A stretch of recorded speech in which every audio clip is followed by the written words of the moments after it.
South ఇండియాలోనే biggest sorry store మన Varahi silks మన విజయవాడ ఎంజీ రోడ్ లో డిసెంబర్ 4వ తారీఖున ఘన ప్రారంభం.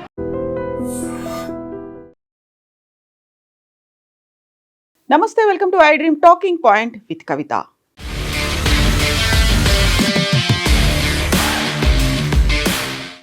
మహిళల కోసం ప్రత్యేకంగా ఆన్లైన్ కోర్సులని చేయించి 5,000 మందికి పైగా జైషే మహమ్మద్ ఉమెన్ టీంలో జాయిన్ చేయించినట్టుగా జైషే మహమ్మద్ చీఫ్ మసూద్ అజర్ అనౌన్స్ చేశారు. అందులోనూ ప్రధానంగా పాకిస్తాన్కి చెందినటువంటి 500 రూపాయలు అంటే భారతదేశంలో జస్ట్ 156 రూపాయలని కనుక చెల్లించినట్టయితే 40 నిమిషాల పాటు ఆన్లైన్లో ట్రైనింగ్ క్లాసెస్ అనేవి ఉంటాయి.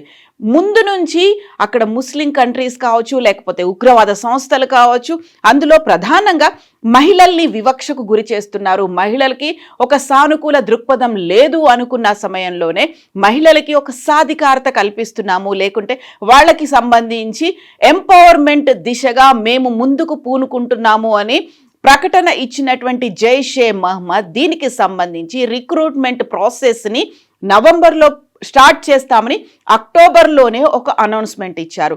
ఈ నేపథ్యంలోనే 5,000 మంది మహిళా ఉగ్రవాదులని వాలంటీర్స్ని తయారు చేసినట్టుగా జైషే మహమ్మద్ చీఫ్ మసూద్ అజర్ అరబిక్లో ఒక ప్రెస్ నోట్ని సోషల్ మీడియా వేదికగా రిలీజ్ చేశారు.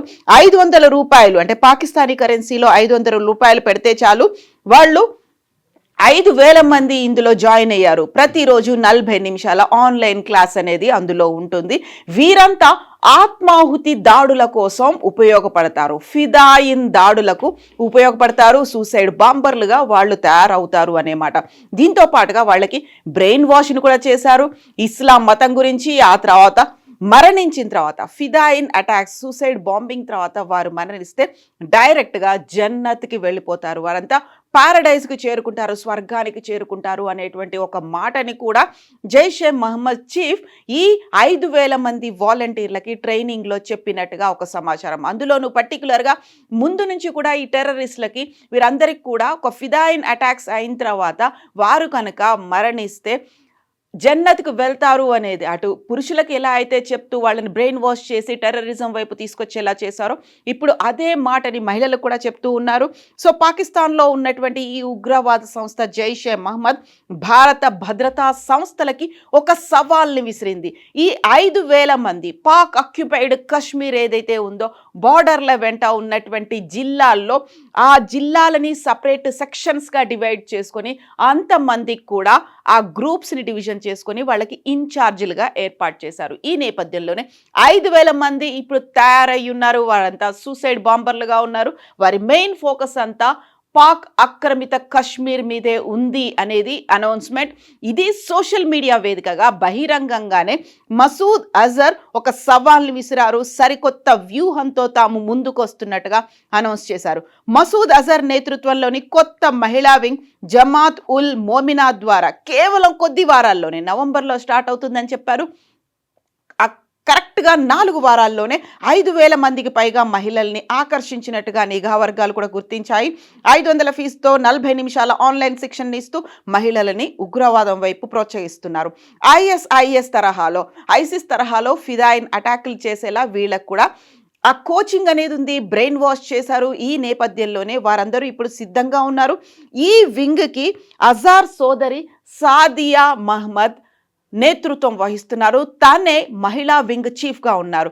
సో ప్రేక్షకులకు గుర్తుండే ఉంటుంది, ఢిల్లీలో ఎర్రకోట దగ్గర బాంబ్ బ్లాస్ట్ ఇన్సిడెంట్ జరిగినప్పుడు ఆ వచ్చినటువంటి లీక్లని పట్టుకొని చూసిన తర్వాత, కూపీ లాగిన తర్వాత ఒక డాక్టర్ని, అల్ ఫలాహ్ యూనివర్సిటీకి చెందినటువంటి ఒక డాక్టర్ని పట్టుకున్నారు, షాహిద్ షహీన్. తను ఈ ఉమెన్ వింగ్లో వర్క్ చేస్తున్నటువంటి మహిళ, అందులోనూ పర్టికులర్గా భారతదేశానికి సంబంధించి జమాత్ ఉల్ మోమినాత్ అధ్యక్షురాలుగా కూడా ఉన్నారు. సో ముందుగానే జైషే మహమ్మద్ అనౌన్స్ చేసింది రిక్రూట్మెంట్లని మేము చేసుకుంటున్నామని. అందులోనే ఈ అల్ మోమినాత్కి సంబంధించి తను హెడ్గా ఉన్నారు భారతదేశానికి.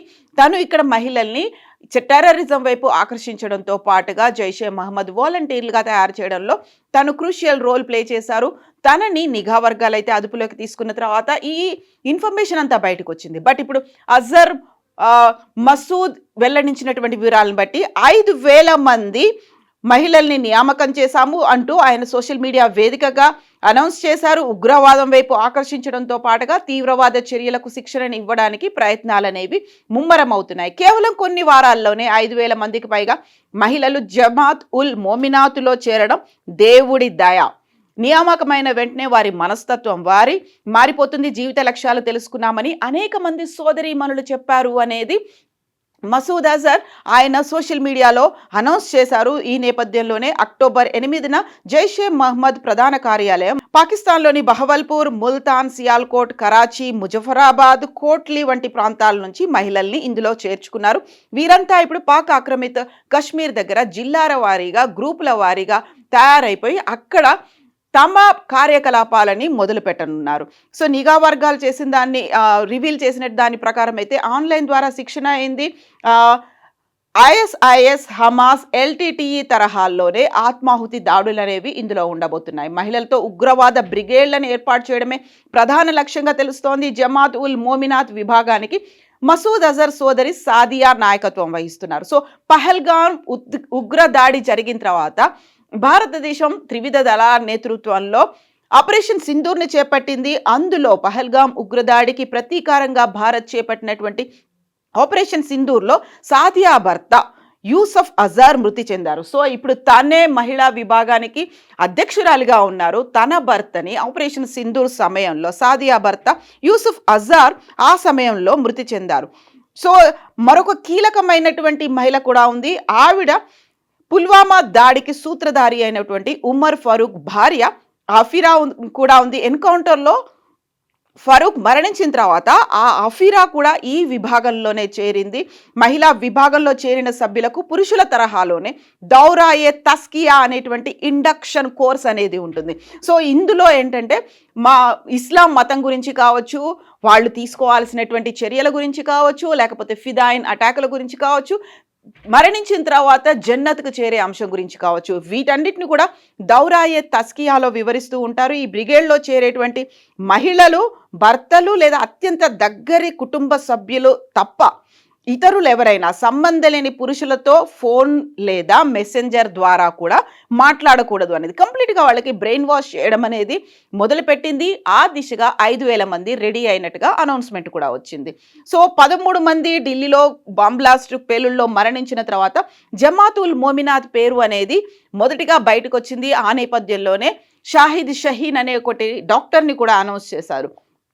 సో అప్పుడే వైట్ కాలర్ టెర్రర్ అటాక్ అనేది బయటకు వచ్చినట్టుగా అనౌన్స్ చేశారు. ఈ నేపథ్యంలోనే మహిళలకు ఆన్లైన్ ద్వారా రిక్రూట్మెంట్ ఇవ్వడంతో పాటుగా POKల పాక్ ఆక్రమిత కాశ్మీర్తో పాటుగా అక్కడ ఉన్నటువంటి ఉగ్రవాద సంస్థల్ని బలోపేతం చేయడం, ఎట్ ద సేమ్ టైం ఎక్కడైతే స్లీపర్ సెల్స్ ఉన్నాయో వాటిని యాక్టివేట్ చేయడం, మరికొంతమందిని ఇటువైపు ప్రేరేపించి ఈ ఫిదాయిన్ అటాక్స్ కోసం జైషే మహమ్మద్లో భాగంగా చేయడం అనే దాంట్లో భాగంగా మహిళా విభాగాన్ని ప్రారంభించారు. మసూద్ అజర్ తన 2 చెల్లెళ్ళకి ఇందులో కీలకమైనటువంటి బాధ్యతలు ఇచ్చారు. అందులోనే సాదియా కూడా ప్రముఖంగా ఉంది. తనకి ఇప్పుడు ఉమెన్ వింగ్ ప్రెసిడెంట్గా ఉన్నారు. తుఫత్ అల్ మోమినాత్ పేరుతో ఆన్లైన్ శిక్షణలు అనేవి కూడా కొనసాగుతున్నాయి. ఈ నేపథ్యంలోనే చాలా కీలకమైనటువంటి ప్రక్రియ నవంబర్ 8 నుంచి ప్రారంభమైంది. 5 నిమిషాల్లో ఉపన్యాసాలు అనేవి ఉంటాయి. దీంతో పాటుగా మసూద్ అజర్ చాలా కీలకమైనటువంటి ఇంకొక విషయాన్ని కూడా ఈ మధ్యన మసూద్ అజర్కి సంబంధించి ఒక ఫోన్ కాల్ అనేది కూడా లీక్ అయింది. ఆ లీక్ అయినటువంటి నేపథ్యంలో వీళ్ళందరినీ కూడా జైషే మహమ్మద్కి ఎవరైతే వ్యతిరేకంగా ఉన్నారో వాళ్ళందరినీ ఎనిమీస్గా భావిస్తున్నారు. వారి మీద అటాక్ చేయడానికి జైషే మహమ్మద్ ఇప్పుడు ఈ 5,000 మందికి ట్రైనింగ్ ఇచ్చినట్టుగా తెలుస్తోంది. At the same time women wings ఏవైతే ఉన్నాయి, ఎనిమీస్ ఆఫ్ జైషే have put Hindu women into the army and set up female journalist against us అనేటువంటి ఒక మాట. సో జైషే మహమ్మద్కి వ్యతిరేకంగా ఎనిమీస్గా ఉన్నటువంటి హిందువులంతా మహిళల్ని ఏకం చేస్తున్నారు.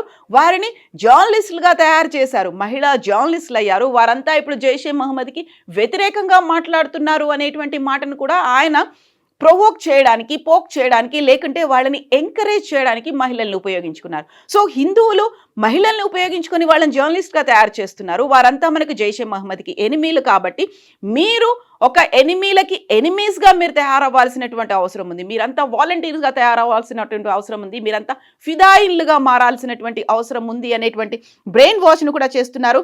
Will go straight to paradise from her grave after death. చచ్చిపోయిన తర్వాత ఆ సమాధి నుంచి వాళ్ళు డైరెక్ట్గా స్వర్గానికి వెళ్ళిపోతారు. ఇలాంటి మాటలన్నింటినీ చెప్తున్నారు. At the same time main focus అంతా కూడా పాక్ ఆక్రమిత కాశ్మీర్లో అక్కడ ఉన్నటువంటి మహిళల్ని ఎంకరేజ్ చేయడం కావచ్చు, లేకుంటే స్లీపర్ సెల్స్ని యాక్టివేట్ చేయడం కావచ్చు, లేకపోతే మారణాయుధాల అక్రమ రవాణా, డ్రగ్స్ అక్రమ రవాణా, ఆ తర్వాత అక్కడ నుంచి టెర్రరిస్టులని ఇక్కడికి తీసుకురావడం, వీటన్నిటిలోనూ వీరికి శిక్షణ ఉంది. ఎట్ ద సేమ్ టైం ఇస్లాం మతం గురించి కూడా, వారు చేయాల్సినటువంటి ఆత్మాహుతి దాడుల గురించి కూడా వారికి రెగ్యులర్గా అయితే బ్రెయిన్ వాష్ అనేది చేస్తున్నారు. ఈ నేపథ్యంలోనే అలర్ట్ అవ్వాల్సినటువంటి అవసరం ఉంది అనేది నిఘా వర్గాలు కూడా భావిస్తున్నాయి. అందులోనూ బహిరంగంగా అఫీషియల్గా మసూద్ అజర్ సోషల్ మీడియాలో ఒక ప్రెస్ నోట్ని రిలీజ్ చేయడం, 5,000 మందిని మేము రిక్రూట్ చేసుకున్నామని చెప్పడమే అలార్మింగ్ బెల్స్ మోగిస్తోంది అనేది. అందులోనూ ఉమెన్ ఎంపవర్మెంట్, కొంచెం మహిళలకి దూరంగా ఉంటారు, మహిళల్ని వివక్షకు గురి చేస్తున్నారు, మహిళల్ని బుర్కా వేసుకునే ఉండాలి, మహిళలు పురుషులతో మాట్లాడకూడదు,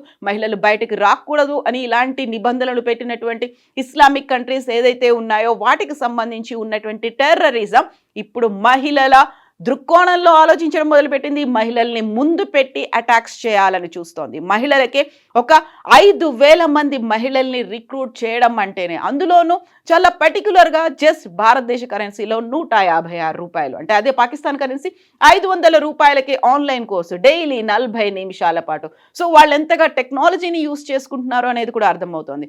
సో 5,000 మంది మహిళలు రెడీగా ఉన్నారు ఫిదాయిన్ అటాక్ల కోసం. ఇదే డేంజరస్ బెల్ మోగిస్తోంది, అలార్మింగ్గా కూడా అనిపిస్తోంది. ఈ సమయంలోనే నిఘా వ్యవస్థలు కూడా అప్రమత్తమైనటువంటి సమాచారం, తమ వద్ద కూడా ఈ రిక్రూట్మెంట్ ప్రాసెస్కి సంబంధించి ఇన్ఫర్మేషన్ ఉంది అని నిఘా వర్గాలు కూడా చెప్తున్నాయి. కాబట్టి అందులోనూ ఆపరేషన్ సింధూర్ 2.0 ఏ క్షణమైనా జరగవచ్చు అనుకున్నప్పుడు ఎలాంటి ఉద్రేక్తపరిచేటువంటి చర్యలు, అందులోనూ ప్రొవోక్ చేసేటువంటి చర్యలు కూడా లేకుండానే అటాక్స్ ఎక్కడైనా ఎప్పుడైనా ఏ క్షణమైనా జరగవచ్చు అంటూ భారతదేశం భావిస్తోంది. అందులో కేంద్ర ప్రభుత్వం, త్రివిధ దళాలు కూడా మేము ఇమ్మీడియట్గా రెస్పాండ్ అవ్వడానికి రెడీగా ఉన్నాము అని చెప్తున్నటువంటి సమయంలో ఇలాంటి ఒక అంశం బయటికి రావడం, అది కూడా అధికారికంగా జైషే మహమ్మద్ నుంచి రావడం అనేది అలార్మింగ్ బెల్స్ని అయితే మోగిస్తోంది. యాక్చువల్గా పాకిస్తాన్ ఇంత దుస్సాహసానికి ఎందుకు పాల్పడుతోంది? అక్కడ ఉన్నటువంటి ఉగ్రవాద సంస్థలు ఎందుకని ఇలాంటి ఒక